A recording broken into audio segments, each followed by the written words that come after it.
有沒有發現一件事？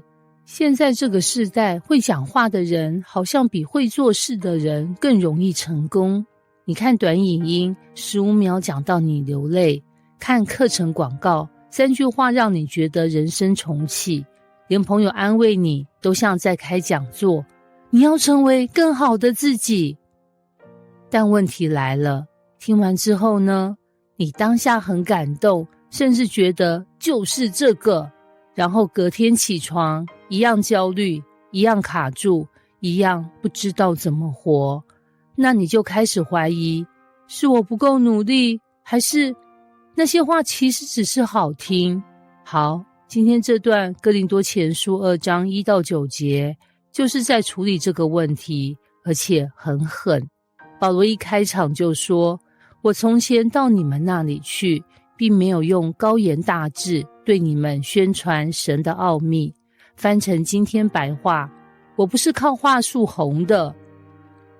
你知道這句多反主流嗎？現在誰不是在練怎麼講才有影響力？現場3秒抓注意力，5秒製造共鳴，10秒給解方。保羅直接說，我沒有這樣做。然後呢，他補一句更猛的，因為我曾定的主意，在你們中間不知道別的，只知道耶穌基督並他釘十字架。這句聽起來很屬靈，但你仔細想，這很單調。如果你今天去聽一個講員，他每次都講同一個主題，耶穌為你死，你會怎樣？第一場感動，第二場不錯啦，第三場OK， 第4場，你沒有別的內容嗎？但保羅說，我就講這個。為什麼？因為他知道人需要的不是更多資訊，而是真正能改變生命的核心。然後他更誠實到一個不行，我在你們那裡又軟弱又懼怕又甚戰驚。等一下，這是傳道人自白嗎？現在誰敢這樣講？現在的版本是，我充滿信心，帶着能力，準備好影響這個世代。保羅是，我很抖。然後呢，這裡就是轉折點。他說，我說的話，講的道，不是用智慧和委婉的言語，乃是用聖靈和大能的明證。翻成今天，我不是讓你覺得我很厲害，我是讓你遇見神真的在動。這句超重要，因為我們現在很容易搞錯一件事，把被感動當成被改變。你听完一場很棒的信息，覺得很有收穫，然後呢，生活沒有改變耶。你以為你有成長，其實你只是情緒體驗很好。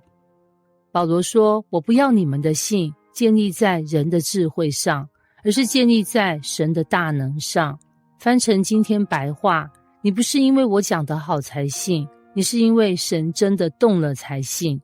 好，問題來了，那我們要怎麼分辨什麼是只是好聽，什麼是真的有能力啊？答案很簡單，但很刺，看你離開之後有沒有改變啊？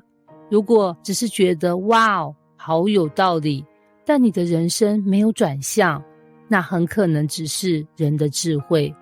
但如果你開始面對自己不想面對的問題，開始放下你抓很緊的東西，開始做出你以前做不到的選擇，那才是神在動。接着保羅講一段很有意思的，他說我們也講智慧，但不是這世代的智慧。意思是什麼？不是沒有智慧，是這個智慧不是你原本那套系統能理解的。這世界的智慧是什麼啊？努力就會成功，強者才有資格，你要靠自己撐住啦。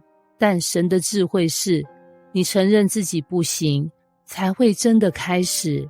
你放下自我，才會真正被建立。你交出主權，才會活出自由。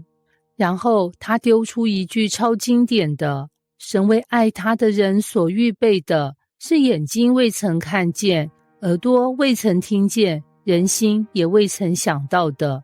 這句很多人當祝福用，但其實它的意思更深，不是說未來會很精彩而已，而是說你現在以為最好的版本，其實還不是神的版本。然後呢，如果你一直用自己的想象在規劃人生，你很可能會錯過神真正要給你的。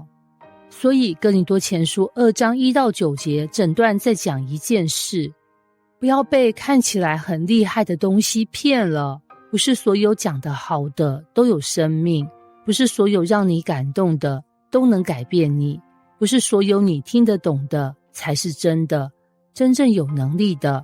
有時候看起來很簡單，甚至有點普通，但它會在你裡面動工。送你一句可以截圖的金句，不是讓你聽得最爽的道會改變你，而是讓你生命開始轉向的那一刻，才是真正的能力。